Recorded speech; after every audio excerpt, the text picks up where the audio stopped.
Rest in his days, no, 40 on me, that's a bribe. You not sanction on the block. Send 100 shots to your top.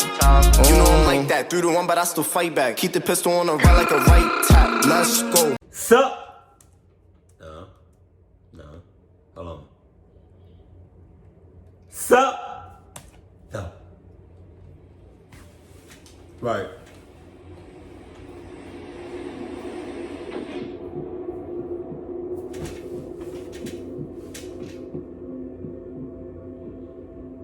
Family's pretty big on camping during the warm summer months. Okay. Or at least my dad is. Right. I'm 16 now. Okay. When I was a lot younger, my parents split up. Yeah. I lived with my mom during the school semesters and my dad during summer break. And when I'm living with my dad, we would constantly be going on different camping trips around the state as sort of mini summer vacations. We go tent camping, and despite almost never having any phone service or any contact with the outside... Yeah, wow.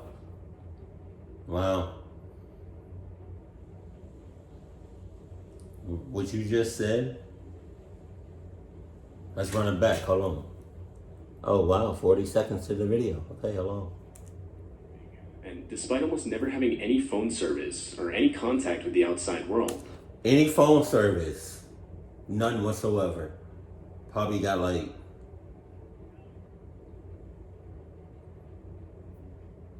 Verizon. Or like... Not AT&T. AT&T they got you right. No contact service, no phone service. Right, no nothing. Right. And then your dad takes you keeps on a daily basis, on a consistent basis, takes you to these clock locations. That's all I'm saying. Both loved it. It always gave us a good opportunity to bond with each other and overall have a good time. You can't bond in the house. You can't bond a couple of feet from the house. You can't bond down the street from a police precinct. You can't bond from an Adidas location. You gotta bond way more than 6 miles out. Gotcha. Your dad is a clucky. I just want to let you know that. Every time we went, my dad and I would always put in the research to try and find a new spot to go. We didn't really ever like going to the same place twice, although we did make one exception to this rule. A few years back, we found this one campsite with a really nice lake and beach. It had some really hard to pronounce name. I can't remember exactly what it was, but ever since we discovered it, every year we've gone to that exact place at least once. It was beautiful, and even better yet, not very well known to the public. Though, even still, there were always a decent amount of other campers there every time we arrived. Most of them had children or teenagers, so it wasn't a wild party scene. It pretty much got its reputation as an informal family holiday spot. Hostel. There was even a small building with toilets and showers installed nearby, even though it was practically in the middle of nowhere. Something I probably should have mentioned by now is that just a few days or so before my dad and I were going to go to this exact spot and spend the weekend camping, he actually adopted 2 German Shepherd dogs. I mean, it was so recent that he hadn't even come up with names for them yet.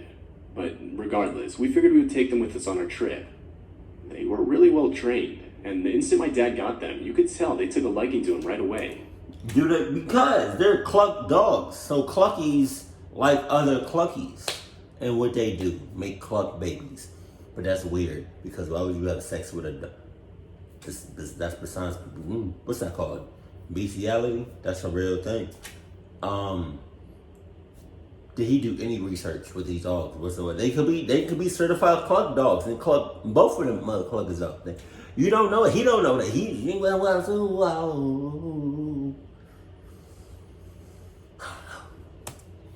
So it was me, my dad, and his 2 dogs. I remember this time in particular, we left later than usual. Late enough to where by the time we had actually arrived, the sun had pretty much already set. Definitely not a good time to have to build a tent. When we pulled into the site, we'd expected to arrive to other campers already set up and lighting up the forest with different campfires. But no, we were surprised to find out we were the only ones there. never been the only ones there. Huh. This place always had at least a few other campers. I mean, it was especially odd considering it was the middle of the summer and the weather had been and was expected to be really nice. Needless to say, this put us on edge, but we tried to ignore it and started taking stuff out of the car to build our tent. Building that tent was difficult to say the least, only because at that point it was pitch black outside, and if you've ever tried to set up a tent in the dark, you know I'm not lying when I tell you it was hard. I haven't. As we were fumbling around in the dark, we could clearly hear a car pulling up somewhere nearby.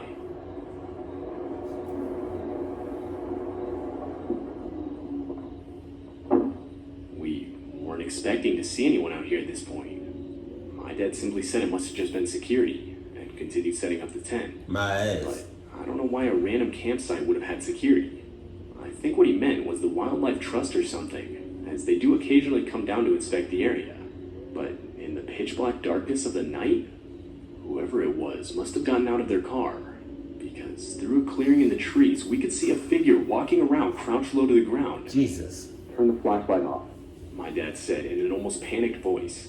What he said startled me, but I did what he said. Though it was clear we were too late. The figure already knew where we were, as the sound of footsteps was getting louder, making it clear the figure was approaching us. And that's when 3 flashlights turned on, and we... Did you come ready though?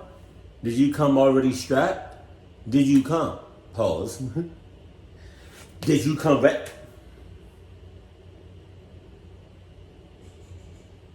Did you come ready though? No, you didn't. No, you didn't. What you got? Some flashlights? What you got? Your hands? Nah, club. You need Adidas in your life. How you come to a campfire? I don't know if they're not strapped, but the vibes I'm getting from them is that they're not strapped.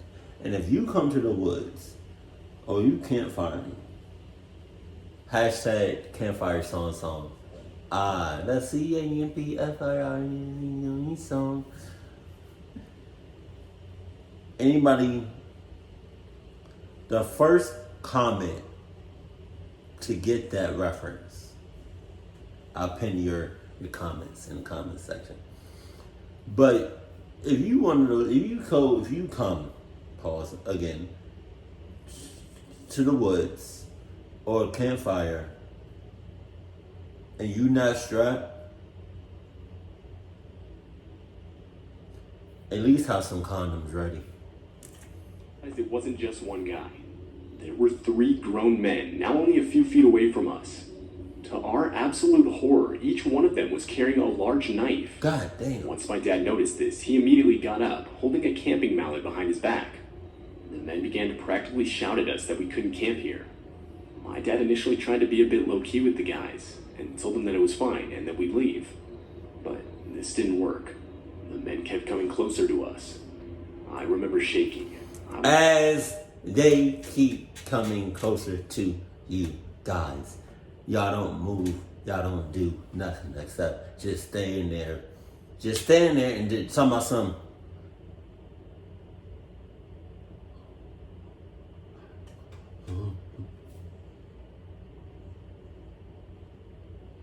I'm leaving your asses in the dark. Dust, kick rocks. Terrified, as I'm sure anyone would be in that situation. Not me. It genuinely felt like these guys wanted to fight, and I knew for a fact my dad against 3 grown men with knives would not have ended well. But that's when I remembered the dogs. I opened the car door, and both of them instantly jumped out of the car and towards the men. And that did it. The men scattered into the forest, but not before the dogs got some good bites in. As quickly as we could, we gathered our things and got back in the car. Both of us shook up from what had just happened. I looked both of the dogs over, and they looked fine. No marks, nothing.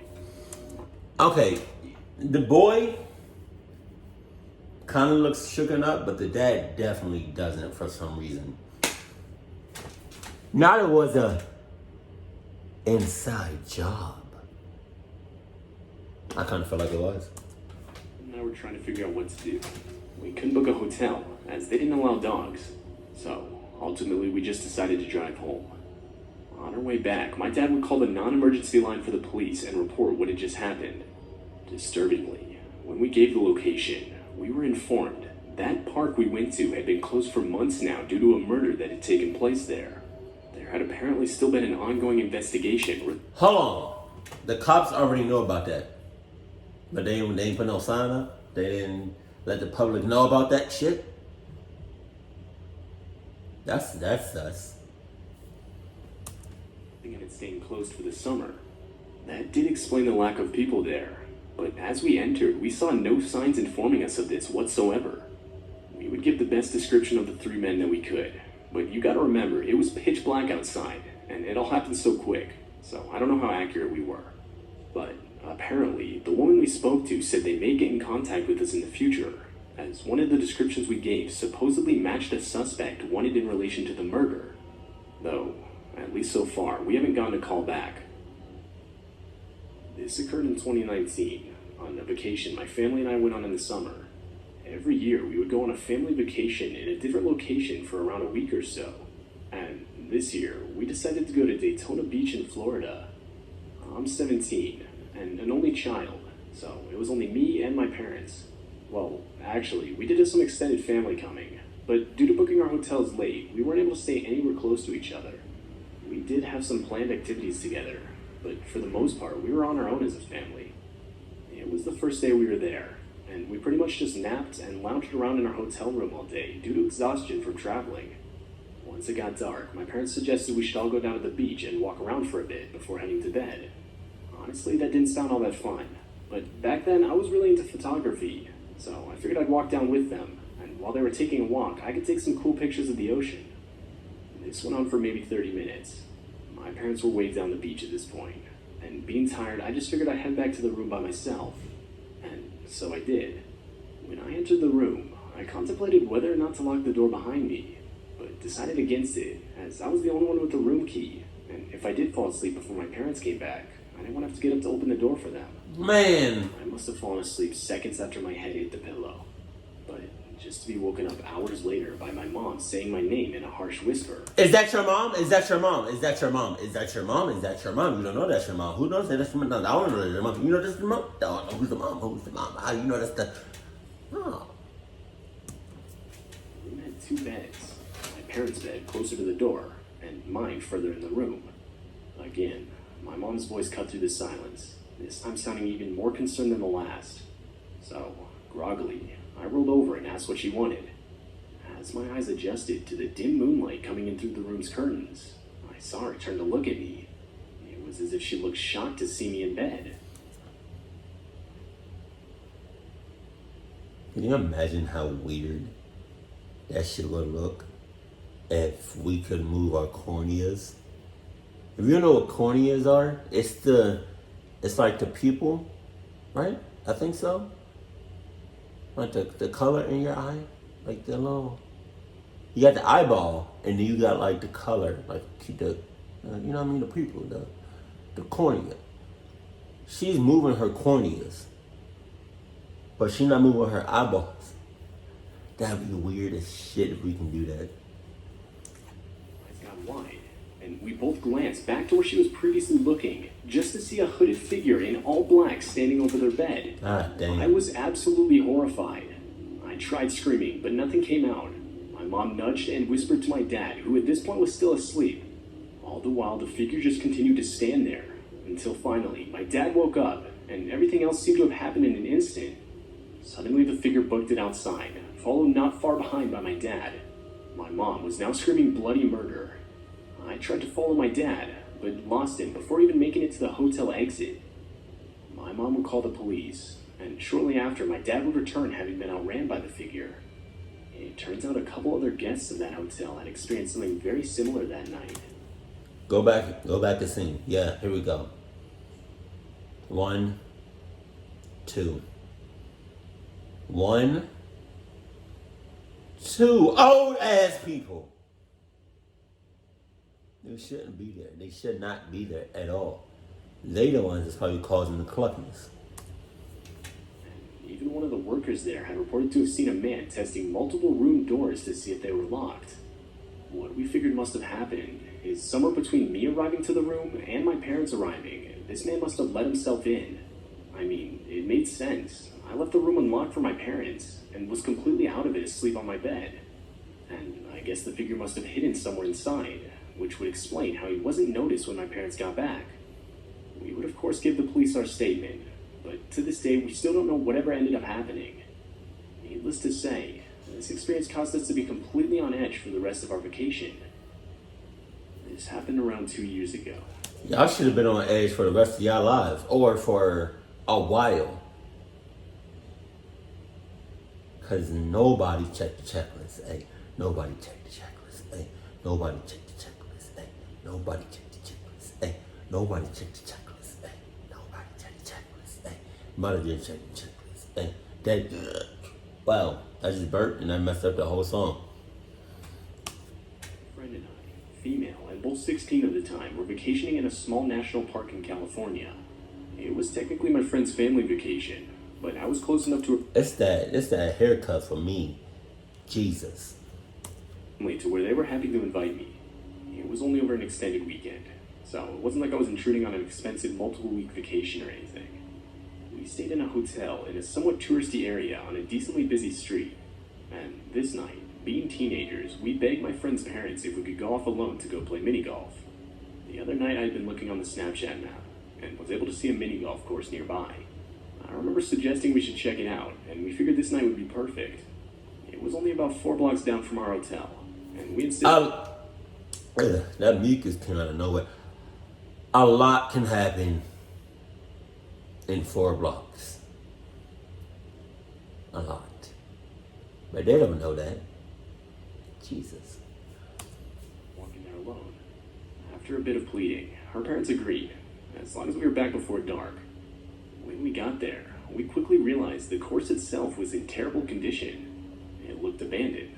I mean, all the bushes were overgrown. Half the holes were flooded. You get the idea. Though, in my mind, this wasn't a bad thing. Maybe this meant we wouldn't have to pay.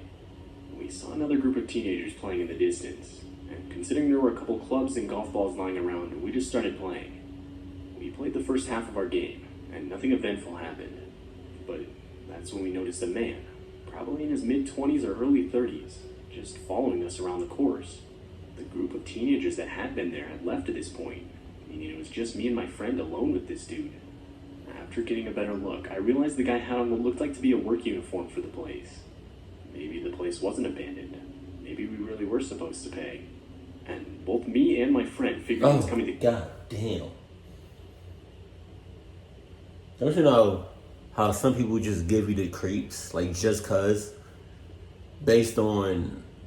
It can be on a number of things, like based on how they look, who they are, their history. Oh my God. He just gave me the creeps. Ooh. And don't you know, probably anybody can get a golf shirt, a golf uniform. Like, come on.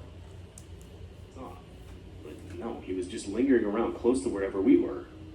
Finally, the guy approached us and asked us how old we were. He said he was asking... Wow! If that's not the most pedophile-ish, sussish shit. Not no hi, not no hey, how are you? Or not no like, oh, excuse me, pardon me, any of that. Oh, sup though, none of that. Your first words to underage girls? How old are you?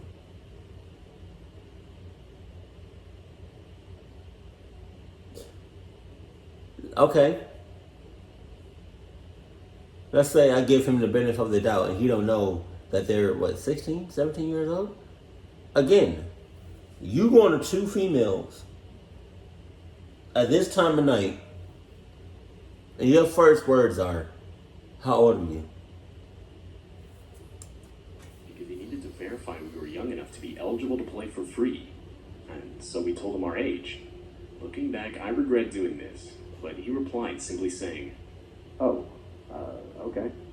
We thought that would get him to leave us alone, but he didn't. He kept asking us questions like where we were from, what grade we were in, who we were with, and personal stuff like that.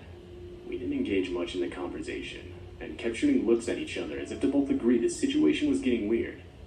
I guess he picked up on this, as finally he left us alone.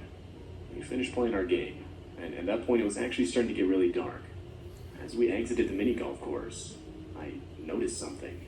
There was a sign that read, "Closed for the summer," which made me realize the guy we had been talking to didn't work there. He couldn't have. He was impersonating an employee. And that's when my friend stopped me. On our way out, we saw the man, but now with 4 other men all sitting on a park bench near the exit. We were frozen for a couple seconds, not knowing what to do. But that's when one of the guys noticed us and pointed in our direction. All of them got up in sync and started full-on sprinting towards us. We both knew they were exactly where we needed to go to exit, and so we had no choice but to run back into the course and climb a fence to get on the sidewalk leading to our hotel. I remember saying one word: run. And we did. We ran back into the course, climbed a fence, and continued to run the 4 blocks back to our hotel. We never looked back. What did I say? What did I say? What did I say? What did I say? What did I say? What did I have a big head. Pause. What did I say? What did I say? A lot can happen in 4 blocks. So, realistically, neither of us knew if the men followed us or not. But nothing else happened that night. We caught our breath in the lobby and both agreed we weren't going to tell anyone about this. Especially not my friend's parents, as we both knew they wouldn't hesitate to stop us from doing anything fun the rest of the trip. To this day, it still makes me sick to my stomach to think what those guys' intentions were that night. What you talking about? You know. Okay.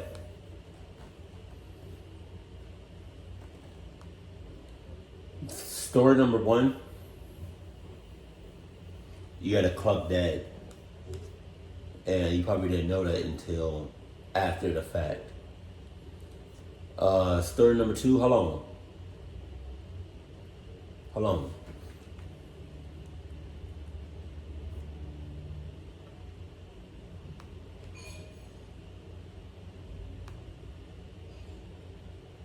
What?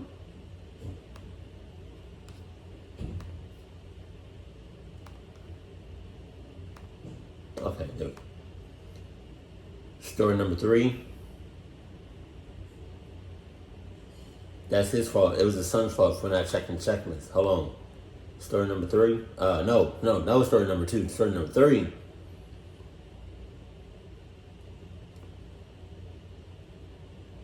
They could have had a. They could have spent some time in the hotel. What? They could have. The hotel? Was that a hotel? They could have did something else more safely, had better security than being in an open golf field.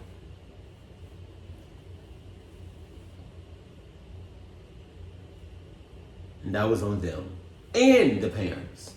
The parents is probably in cahoots. Keep it cool, keep it classy, and I love you, stay happy. My family.